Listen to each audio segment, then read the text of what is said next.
Alright, so the myth number 1 is when you're telling yourself, if I follow someone's routine, it will guarantee success. Actually not. A perfect routine doesn't exist. In fact, even the routine that you followed before might not suit you right now. For example, when I used to draw, my most productive hours were in the afternoon or evening. But now, when I do some organizational work like planning in Notion, I do it preferably in the morning when my energy is at its highest. Recently, I listened to Andrew Huberman's podcast, and one thing struck with me. Neuroscience proves that in the first half of the day, we tend to perform best the linear tasks, the tasks that don't require creativity and are just step-by-step structured assignments.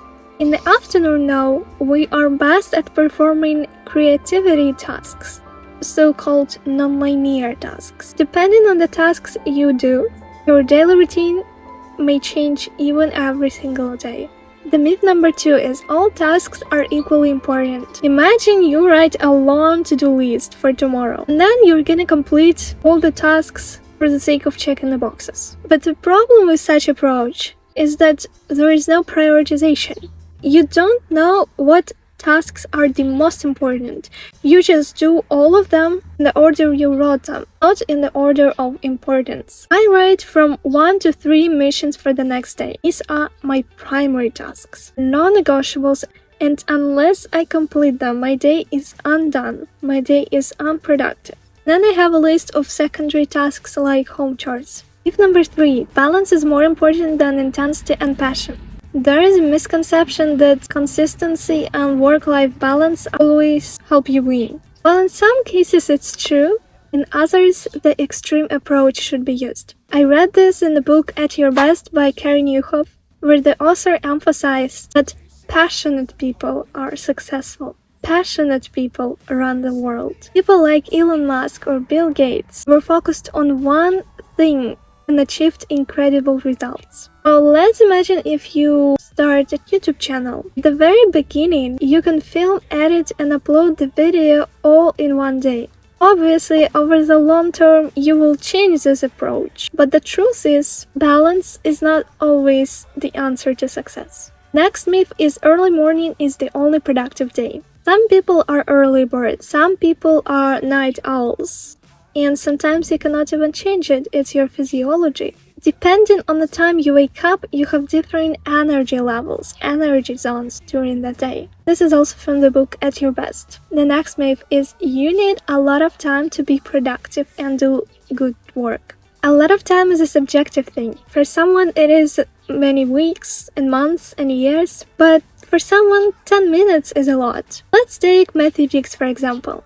In his book Some Days Today, he mentions the quote by Judy Blume, "You can get a lot done in 2 hours." And then he says his own perspective. You can get a lot done in 10 minutes. Then he tells the story of him writing his entire novel in 10-minute increments, just, a few sentences while commuting or waiting for dentist who is running late or waiting for his kids to get ready. 10 minutes doesn't seem like a lot, but what average human would do during these gaps? You guessed it. Open and scroll social media. We think that these several minutes are unimportant and so we waste our time. But the compound effect of all these minutes can bring a whole book to the writer. In 2 years, for example. Matthew Dix managed to write up to 10 sentences in 10 minutes. Crazy. I recently was traveling by car with my parents to another city, and I was in the car for more than 5 hours, while also listening to music, chatting, and filming some beautiful scenery. I managed to read the entire book, which was around 300 pages long. So don't make excuses. Do the work even if you have little time. Next myth, being busy equals being productive. When you do your work just for the sake of doing and being busy, it's not productivity. Productivity is about effectiveness, completing the right things and neglecting the others. Efficiency, though, is busyness. It's completing every task on your list, and even the ones that don't move the needle. In order to be productive, use the Eisenhower Matrix. Complete the urgent and important tasks first, like completing work assignment before the deadline. Then move on to the important but not urgent, like doing sport 3 times a week or reading daily for 30 minutes. Delegate the tasks that are urgent but not important, like doing the laundry, and delete the tasks that are neither important nor urgent, like watching Netflix every night. Next myth is working longer hours means more productivity. It's been proven long ago that more time doesn't equal more productivity. This is why 9-to-5 framework fails. An average office worker does his best in his first 3 to 4 hours of his workday.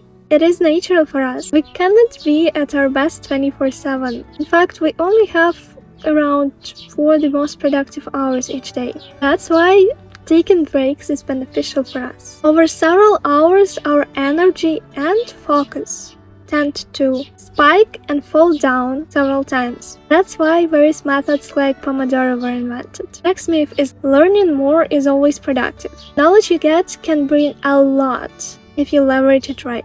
Learning needless stuff isn't going to make you any profit. You know, many people treat YouTube and self-help books as a source of education. I used to do it too. But now, for the most part, I disagree with this statement. Lots of time we read or watch something unintentionally, while sometimes it can bring great insights. It's not really useful or transformational unless we go and use it right away.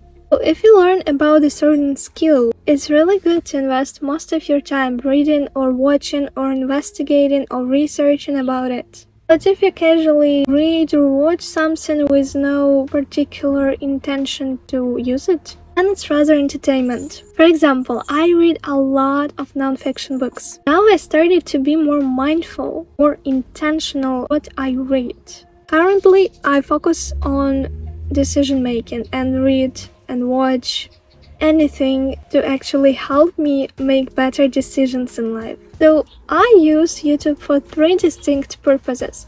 The first one is intentional learning for acquiring a certain skill.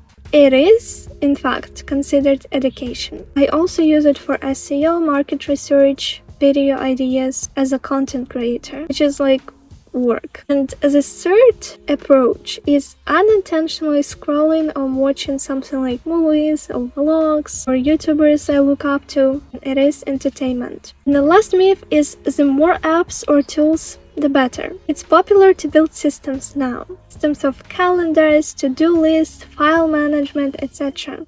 In fact, I wrote the script in Notion, which is a database for everything I do in life. My YouTube channel, study, life organization.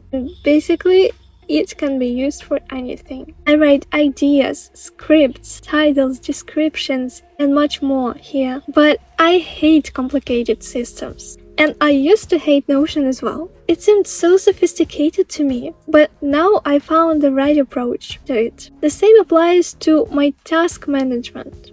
I use only one app, which is Reminders, and also Calendar. No to-do's, no Asana, Slack, or whatever. Build your system and find the right tools for you. Think in years. Will you as easily use these tools and systems later? If not, maybe it's just a short-term solution that you will not stick with. For me, it was bullet journaling. Before I had my iPad, I used to think that bullet journaling is just for me and I will stick to it and I will write all my tasks every single day and track my mood and all that stuff, but the system failed. I found out that digital tools work much better for me. They simplify all these things and save me time. When you try it and experimented with several tools, choose the most basic ones and you're good to go. So this brings us to the end of this video. If you like this, you might also check out this video, which is about how I use my calendar to boost my productivity by leveraging my time and energy. Thank you for watching and I will see you in the next one. Bye!